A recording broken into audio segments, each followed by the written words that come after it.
انظار احمد صادق صاحب اردو کے استاد اور بہترین قلمکار، بچوں کے اسپیشلسٹ ہیں، بچوں کی نفسیات پر پوری کتاب ہے ان کی. تو میں ان سے بسط احترام گزارش کرتا ہوں کہ وہ آئیں اور ماں کائنات میں کیا ہے اس پر آپ اپنی گفتگو رکھیں.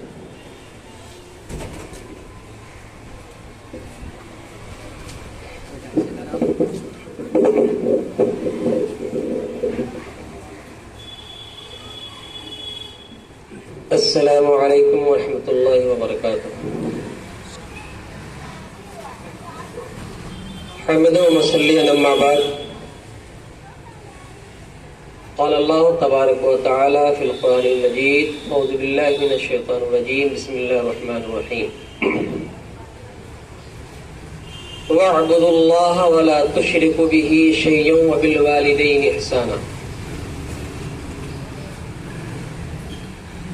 معزز ڈائریکٹر پرنسپل صاحبہ، باوقار معلمین و معلمات اور عزیز طلبہ و طالبات، اس دنیا ہست و بود میں ماں ایک عظیم ترین سوغات ہے. اللہ تبارک و تعالیٰ نے سورہ نساء کی اس آیت نمبر 36 میں فرمایا کہ تم اللہ تعالیٰ کی عبادت کرو، اس کے ساتھ کسی کو شریک نہ کرو، اور والدین کے ساتھ حسن سلوک کرو. اللہ نے اپنی عبادت کے بعد کسی کے ساتھ حسن سلوک کا حکم دیا تو والدین. ہم جس ملک میں رہتے ہیں مختلف قسم کی ثقافتیں ہیں، تہذیب ہیں، اور طرح طرح کے ایام بھی منائے جاتے ہیں. اس میں 12 مئی کی تاریخ مدرس ڈے کے طور پر منایا جاتا ہے. اسلامی تعلیمات کے روح سے اس کی کوئی حیثیت نہیں. ہماری پرورش اور پرداخت کے تعلق سے ہمارے والدین، بالخصوص ہماری ماں، پل بھر کے لیے ہم سے غافل نہیں رہ سکتی، تو ہم ان کو صرف ایک دن کیوں اور کیسے یاد کر سکتے ہیں؟ وہ ہمیشہ اور ہر وقت اور ہر لمحہ اور ہر پل ہماری دعاؤں کے محتاج ہے، اور ہم ان کو اپنی دعاؤں میں یاد رکھیں. شاعر کہتا ہے، دنیا میں ایک صورت ہے، دنیا میں ایک صورت ہے جو سب سے خوبصورت ہے، آنچل میں جس کی رحمت ہے، قدموں میں جس کی جنت ہے.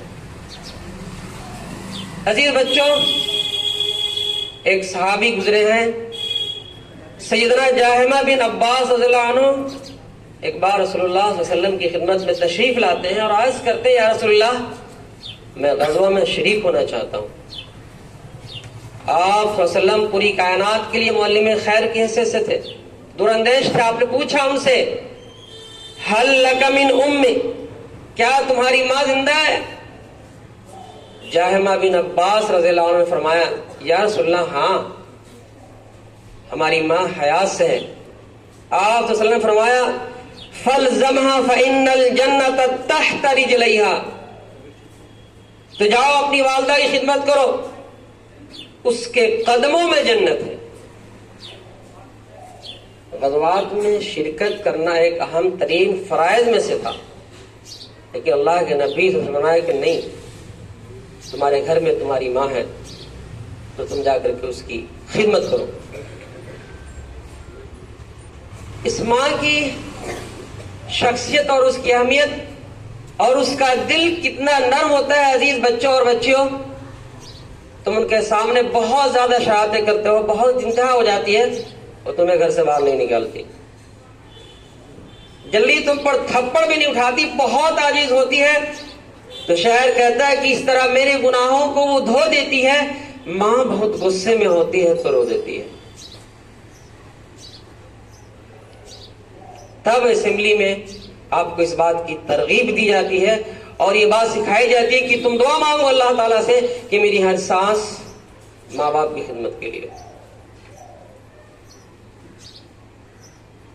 اللہ کے نبی صلی اللہ علیہ وسلم سے ایک صحابی نے پوچھا ہے رسول اللہ ایل العمل احب الی اللہ قال الصلاۃ علی وقتها، یا رسول اللہ تعالیٰ کی نگاہ میں سب سے پسندیدہ عمل کون سا ہے؟ کہا وقت پر اس کی نماز کی ادائیگی کرنا۔ ثم ایو قال، پھر اس صحابی نے پوچھا رسول اللہ اور اس کے بعد اور کون سا؟ تب کہا بر الوالدین، ٹھیک نماز کے فوراً بعد کہا اپنے والدین کے ساتھ اس نے سلوک کرو۔ عزیز بچوں، اور والد کی جب بات آئی تو اللہ کے نبی صلی اللہ علیہ وسلم نے یہ فرما دیا رضا الرب فی رضا الوالد و سخط الرب فی سخط الوالد، کہ اللہ تبارک و تعالیٰ کی رضامندی باپ کی رضامندی میں ہے، اور باپ کی ناراضی میں رب کی ناراضی ہے۔ اگر ہماری کسی حرکت سے، اگر ہماری کسی عمل سے باپ ناراض ہو گیا تو میرا رب ناراض ہو گیا۔ تم نے سوچا نہیں والد اس شخصیت کا نام ہے کہ پرانا سوٹ پہنتا ہے، کم وہ کھاتا ہے، پرانا سوٹ پہنتا ہے، کم وہ کھاتا ہے، مگر کھلونے میرے سب خرید لاتا ہے، وہ مجھ کو سوئے ہوئے دیکھتا ہے جی بھر کے، نہ جانے سوچ کے کیا کیا وہ مسکراتا ہے۔ یہ اور اس طرح کی اتنی ساری گفتگو کی گئی ہے والدین کے تعلق سے کہ اگر گھنٹوں باتیں کی جائے تو شاید وقت کم پڑ جائے۔ عزیز طلباء طالبات، ماں باپ اس عظیم ہستی کا نام ہے جس کو راضی رہ کر کے اپنی قسمت سنواری جا سکتی ہے، اپنی دنیا سنواری جا سکتی ہے، اپنی آخرت سنواری جا سکتی ہے، سب کچھ سنوارا جا سکتا ہے۔ اور یاد رکھنا کہ ان کے قرض ادا نہیں ہو سکتے، کیونکہ یہ ایسا قرض ہے جو میں ادا کر ہی نہیں سکتا۔ میں جب تک گھر نہ لوٹوں میری ماں سجدے میں رہتی ہے۔ اسکول سے گھر لوٹنے کا جو آپ کا وقت ہے اس میں 2-4 منٹ آگے ہو جائے تو ان کی بے چینیاں بڑھ جاتی ہیں۔ ان کی کون اسکول میں آ جاتی کہ میرا بچہ اب تک گھر نہیں پہنچا، سر کہاں ہے، کیا ہے وہ۔ عزیز بچوں، تم نے کبھی یہ محسوس کیا کہ جب تم اسکول آتے ہو تو تمہارے بستے میں ٹفن بھی رکھا جاتا ہے، تمہیں خوبصورت طریقے سے پہنایا جاتا ہے، نہلایا جاتا ہے، دھلایا جاتا ہے، بہت اسمارٹ بنا کر کے اسکول کی طرف بھیجا جاتا ہے، کتابوں سے نکل کر تتلیاں غزلیں سناتی ہے،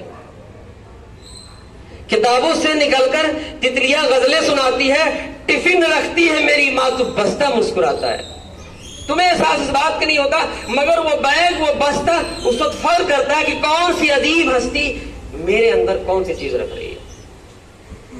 لہذا ضرورت اس بات کی ہے کہ ہم کبھی بھی ان کا دل نہ دکھائیں، ان کی فرما برداری کریں، ان کی اطاعت میں ہمیشہ سرخم ہمیں رہنا چاہیے، اور ہر وقت اور ہر لمحہ یہ دعا کرتے رہنا چاہیے جو اللہ العالمین نے سکھلائی یہ دعا، رب ارحمہما کما ربیانی صغیرا، ربنا اغفر لی ولوالدی وللمؤمنین یوم یقوم الحساب۔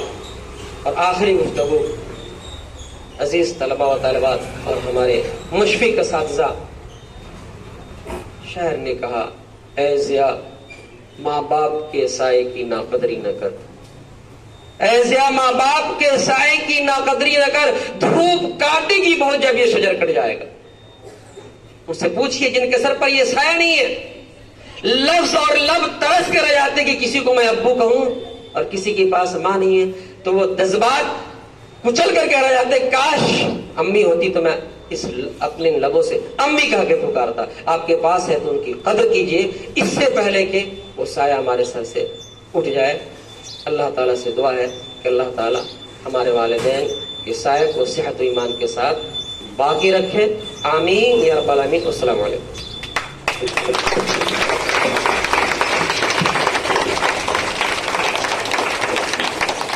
جزاک اللہ۔